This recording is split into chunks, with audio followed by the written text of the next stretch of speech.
Welcome to Slice of PI, where we take quick hot takes on the news whenever we feel like it. I'm your host Matt, and with me is my co-host, and not only sports a Rizal haircut, but according to my brother, it looks like all the Bayanis smushed together. Borge. I'm still going to take that as a compliment. It's PI obvious. nyo, Okay. PI nating lahat. Board at your service. Yes, and this is a special Rizal Day edition. We released this on December 30th, which is the anniversary of the death of Jose Rizal, the Philippines' national hero. Yay, he's dead. No, Well, it's a, one of our national heroes. You already one discussed of that before. okay. Well, it's a misnomer because most people presume him to be a national hero, and of course, by law, he is one of the national heroes. But it's Yeah. actually never been quite officially stated. Yeah, we'll Yeah. double check that. But he is definitely one of the most Yeah. important people in our history. He's in our 1 peso coins. So, and of course, any person who has gone to through the Philippine education system, right into college. We've known something about him, about his books, and if you're lucky, about his poetry, his speeches. I remember during the time of my dad, I think everyone was required to learn not only learn Spanish but recite by memory his last poem, "Mi último de adiós," in Spanish. Mi patria adorada, something, something. And I think some kids back in the day, I think hindi ko alam kung umabot ka dito, pero like a part of their oral exam is to recite sa aking mga kabata. I think that's one of his earliest compositions. No. So I mean, we've learned about him. He's definitely a prolific poet, playwright, novelist, and journalist, and one of our greatest intellectuals. So before we discuss, the greater issue on Rizal, I'm going to ask you, Borge, and then I'll say my answer to this. Who is Jose Rizal to you? Okay, I just remember the question. Was he a prolific ophthalmologist as well? I checked some of the eyes. His primary occupation is an eye doctor, but he's also so many things. So you can call him a Renaissance man. Yeah. So, yeah. I think that's apt. He is our Renaissance man. I mean, many civilizations have their own Renaissance man. So he's ours. Nerd. Yeah. Any personal relationship with Rizal? No, the thing is, my fascination for Rizal was one of the defining parts of my childhood. That's one. But my relationship with Rizal had waned in reverse with my attachment with Bonifacio. So the more I grew closer to Bonifacio, the farther I went from Rizal. So, right. So yeah, and then we also witnessed his gradual humanization, or the works of Ambeth Ocampo would be there. We grew up reading his works from Rizal. So we saw how Rizal was transformed from someone on the pedestal to someone people can relate to. For the past few years, but all in all, he's still the embodiment of this spirit of martyrdom that I have really no love lost for, but it's there. So that's why that's why we celebrate his death, which is his martyrdom in Luneta. Right. It's actually the opposite of, you remember our Bonifacio Day special, we celebrated his birth, because his death wasn't exactly worth, well, it's worth remembering, but it's not something that we actively commemorate, unlike Rizal. Repressed collective memory. Yeah. We want to repress that. But here, Rizal's death, was an important, at least to us historically and nationally, an important event, which to a point started the other stage of the Philippine Revolution. Of course, it was remembered he was executed by firing squad at now known as Rizal Park. There's a huge monument. It's on in our money and most of our postcards. And yeah, like you, and of course, as anyone who has gone through the education system, I have had a mixed relationship with Rizal. On the one hand, I did enjoy his works. I did enjoy his novels, although at least I've reread it once in Tagalog, twice in English, both of them, Noli Me Tangere. touch me not. El filibusterismo, the filibusterismo. No, the filibuster. Um, Okay. the the two-part satirical political novels. And the second time I read it, at first time, of course, there's this sense of veneration, say, oh, this is in a way, the symbol of Philippine nationhood. This one was awakened the revolution, etc. But then, of course, the second time I read it, it started to be a bit more ordinary. It's not as divine as you'd expect, and that sometimes, like, once you widen of course, your literary awareness, you read other books, you notice that he borrowed a lot from Western literature, like, for example, Les Miserables, the Count of Monte Cristo, even Charles Dickens. So it's borrowed, but of course to reflect the Philippine realities, and of course not to diminish that, but at the same time it should be put into perspective. And at the same time, as someone who, I went to Ateneo de Manila, which was the so-called alumni of Rizal. He went there for high school. Ikaw na. Yeah, but, I mean, it's not that great, to be honest, because what actually solidified my distaste for Rizal, to be honest, or the way that we venerate Rizal, is that he has become more than just, of course, a national symbol, which is, of course, necessary. America has its Washington and the Mount Rushmore. And the French have Charles de Gaulle to a point when it's political.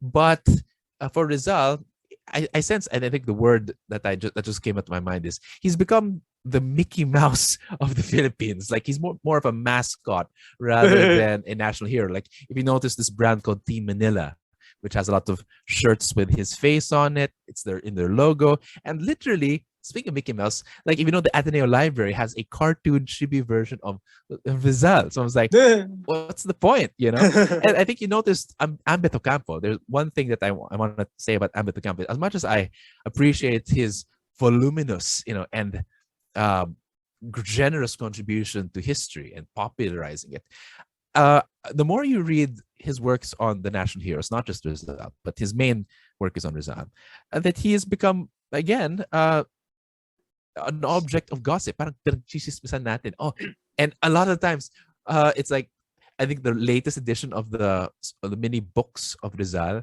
is, like, looking back, Querida de Rizal. Querida meaning the mistresses of Rizal. Which women did he flirt with? So it's literally chismis. So it's like, so I'm curious. So this is a movement from my observation to the general society at large. So what do you think about this kind of projection of Rizal? Ambeth Ocampo's work to popularize Rizal is, of course, aligned with our own culture. Mahilig tayong mag-chismis eh. So, machismoso tayo. Isang lipunan tayo na machismoso. So that's one way to make Rizal again relatable to ordinary Filipinos at this point. As for his literary contributions, again, the Noli Me Tangere and the El Filibusterismo, those two volumes, are they addressed to ordinary Filipinos, or are they addressed to the middle class of Filipinos? Because again, there's no need to spark a revolution at that point. There seriously is no need to spark a revolution at that point. But he's addressing it, I believe, is the primary addressee of those books was basically the Spanish Parliament, the Spanish liberals, because he wrote that in Spain, he wrote that in Spanish, published in Spain. So he wants to gain the support of Spanish liberals in trying to provide more equal rights to Filipinos. But to say that it sparked the revolution, I think that's an overstatement. We have other sources other than that. And regarding his humanization, as I've said, it's our way of making him relatable. But the point is, my response to this one is this: in trying to understand Rizal, we must first and foremost recognize that he is dead. Okay. That he is dead. Noted. He cannot reply to whatever we throw at him, whatever Mm-hmm. we project at him. And I think that's the second point, which is Rizal right now is serving more as, a figure wherein Filipinos can project something, can Mm-hmm. project their ideals to. The middle class can Mm-hmm. project the superiority of education and reason. Mm-hmm.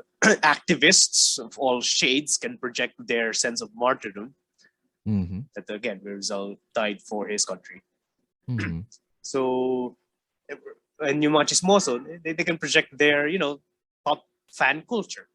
So Yeah. trying to form a post-mortem fandom around Rizal, which is again, I have nothing against it, but it's like that. We Rizal right Mm-hmm. now is something that someone, a Mm-hmm. figure that we can project. I'm Mm-hmm. not even comfortable saying someone because again, as I've said, he's dead. Mm-hmm. There must be a separation between the live Rizal, which is no more, and the Mm-hmm. result that have been out Mm-hmm. of it, the figure. Right. So yeah, how many things can Mm. you project to Rizal? I think that's a measurement for your relationship with Rizal. How many things can you project to him? Where can I begin? I mean, honestly, well, one thing that's more interest. There's that thing that the fact that he not only flirted with many women throughout the countries that he has. Exactly. He was some sort of Casanova.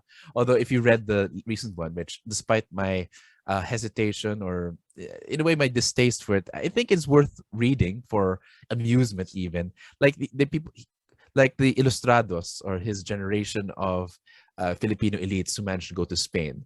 He had the, in a way, snobbery against them, saying, they're just stop chasing girls. We have to work for the propaganda movement. But apparently, he has actually been known to frequent, let's see, the word is maybe brothels or these girl bars. Not brothels, but girl bars at least once a month. So it's like not a lot. More than once a month, it's a vice. So according to Ambeth Ocampo's research, but at the same time, regardless, I think for me what's the strongest impression of the fact that Rizal was able to speak so many languages. In fact, he's known to have spoken at least a dozen. Besides, of course, Tagalog, which again is not as good as his Spanish. He spoke a bit of English, and he tried learning Japanese. Not a lot.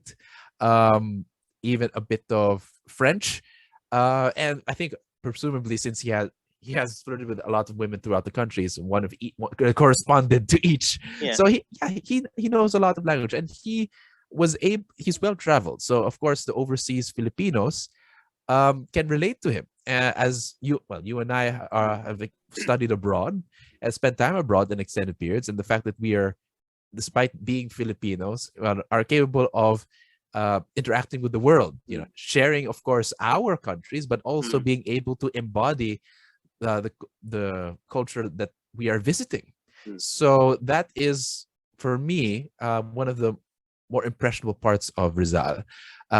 It's really just him as a person capable of absorbing the world while contributing to it.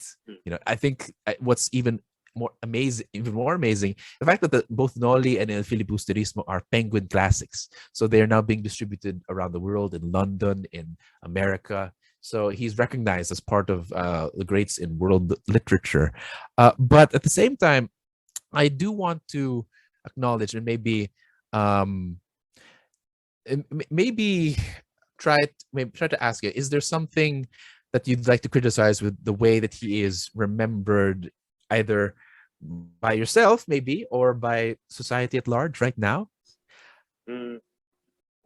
No, but then again, I'll just add to one thing.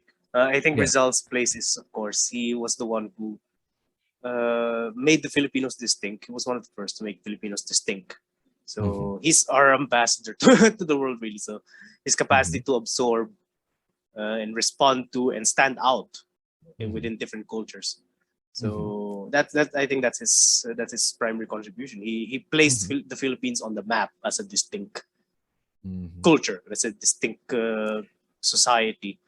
So yeah, Doesn't he have like a statue in Indonesia? And a fact that, if you remember, there's in statues uh, everywhere. yeah, well, everywhere in the Philippines, but for me, I think even the Indonesian politicians and Indonesian Yeah, intellectuals were very. I think was it mentioned by Michael Tabuyan when he went to yeah. they actually, yeah, they admired Rizal because not Yeah, as a Filipino but as a part of a Malay race, yeah. It's one of the So primary post-colonial thinkers, and I mhm. think there's a generation of Indonesians who are actually named Rizal. So, Oh my goodness, so yeah. again, Rizal placed the Philippines on the map as a distinct society Mhm, that is different from Spain. And mhm. again, he mastered different languages. I think his master of language, his intellectual language would be Spanish, French, and German. Well, Mhm. his flirt languages are Or the probably rest. the rest. It's just enough to catch the ladies. Apparently, it's amazing. Yeah. I don't know, like like it's this. I think that's the fact that he has this many sides kind of reflects perhaps even your or even my relationship with the Filipino identity. Like I want to personally, I want to focus on his serious intellectual side, his literary side, but then quite frankly, perhaps it's this snobbery that is a bit uncomfortable with people's interest in how many girlfriends he has had. So this is probably it. But the fact that in a way he has both these things is perhaps a uniting way. Like whether you are an elite who responds to Rizal's intellectualism, or whether you are someone who maybe if you're an OFW, someone who's looking for a better life abroad, you can also relate to Rizal in that way. It's not losing your link with the Mm-hmm. homeland. But in a Yeah. nutshell, Rizal was just I will not say just, but Rizal was a character. Mm-hmm. Was the first Filipino character Mm-hmm. on the world stage. Yeah, of Mm. course there are other illustrados, but Yeah. many of them just stayed in fewer areas. Of course, so Uh-huh. hindi sila kalat. Yeah. So, I don't know. I mean, there are these. We have to remember not only his greatness, but also his flaws. And again, I highlight this book again, Question of Heroes, and it's really, it's I think it's one of the it's I don't know if it's oversighted at this point, but I think it's worth citing again that he does have his flaws. Number one, he is across different chapters. The Queen noted that Rizal does have a tinge, not necessarily outward and not really bigoted, but a tinge of snobbery towards again his fellow Filipinos who was too much focused on chasing women rather than the propaganda. At the same time, he also had a tinge of snobbery towards the people, even the people, the revolution. He was against well, not really against, but he was distancing himself with Bonifacio's emerging movement and all the other movements that was going on at the same time. So he was also doubtful, but and he also embodies. I think that uh, right now there is still this level of snobbery that Filipinos have towards other Filipinos, and that counter snobbery of the lower classes towards the higher classes. So I think that's even then. I think that Rizal's attitude can be connected to our current culture of snobbery or reverse snobbery. Don't you think? probably Mm-hmm. that's probably for the middle class. That's one Mm-hmm. thing that's applicable. But I think for ordinary Filipinos, Rizal embodies the ideal that Mm-hmm. only a few can Yeah. achieve. So the veneration of Rizal for decades, Mm-hmm. the impact of it is that it made education as a I don't know as a place that is exclusive that people want to be in Mm-hmm. order for them to be above everyone else Mm-hmm. for the longest time. I don't know. I cannot put it to words right now, but Mm-hmm. results generation have created an uncomfortable relationship with education. Mm-hmm. He does have quotes about education, like how many people have said something to that effect, but it's like the um like the education is the hope for the nation, something like that. Or this other one, at least education towards your own language. Ang tao na hindi marunong salita ng sariling wika ay parang malansang isda, something like that. I'm paraphrasing, of course. The like someone who does not know how to speak their native language is like a smelly fish. Is that right? Ang taong hindi marunong magmahal sa sariling wika ay masahol pa sa malansang isda. Masahol. Someone who doesn't love his own language. And that's coming from someone who has very little mastery of his own language. But he is trying. He loves it. He did try. He did try. One of the dahil atenista siya, medyo konyo din siya matagalog. Mga atenista talaga eh.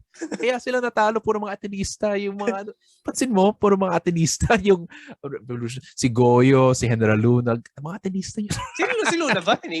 No. Was he? Yeah. No, for high school, actually. I think secondary school. Then again, he studied in Belgium. We'll double check that, but right. yeah, we'll take that out if it's wrong. Anyway, but Rizal's. I have yet to put it into words, but Rizal's veneration had created a weird relationship with education right now. Well, weird in what sense? Because I think you and I both agree that education is important. But then again, to the point where if you're less educated, you are maligned, by those who are, regardless of class. Like mga tao na kahit, even though it's working class, mga nagtapos ay mas mayabang kaysa mga hindi nagtapos. So, yeah. Anyway, that's a different episode altogether. Well, true. Mm-hmm. Okay, so so we can go like the whole afternoon maybe just talking about Rizal and the Philippine nation. But I suppose what we can do now is at least to try and focus and to try and grab the essence of Rizal. Yeah. So what do you yeah. Like that's what his girlfriend did. These podcast pala tito. So what do you think if you try to summarize Rizal? What would he be? Because Rizal can be everything, projected in so many ways. But what do you think is the most important thing about Rizal? What's the most important thing? Well, first, learning as something constant and learning as something directed at a purpose for society, at the benefit of society. I mean, Rizal didn't become... he probably became a polyglot to flirt with girls, but he also became a polyglot again to make a mark in European scientific circles. Right. And his writings are, of course, directed at the social political cause. Right. But I think one essential aspect of Rizal that had been, to an extent, been on marginalized, but we need to recognize this, is he embodies the Filipino tendency towards moderation. Towards moderation. So his stance against Bonifacio was, of course, against armed revolution was this need for moderation. So his liberal ideas are, of course, his dilly-dallying between making the Philippines a province of Spain and independence is, of course, what I said, also due to moderation. So he embodies that thoroughly Filipino tendency to moderate things. Is that a good thing or a bad thing? That's a different episode altogether, but that's what Rizal embodies. It embodies moderation. So clearly, you do have some misgivings about him being reluctant as a revolutionary, but I think you also respect his capacity to moderate. Yeah, do I have that right? I have no choice but to respect this capacity to moderate because we still share it as a society. Yeah. So, all right. What about you? What do you think is the essence of Rizal? Something that we need to put inside us. Ew. If you put it that way. Well, personally for me, besides of course being like what you said, being the one to put the Filipinos on the map, I suppose for me the most important thing about him is that he managed to create literature that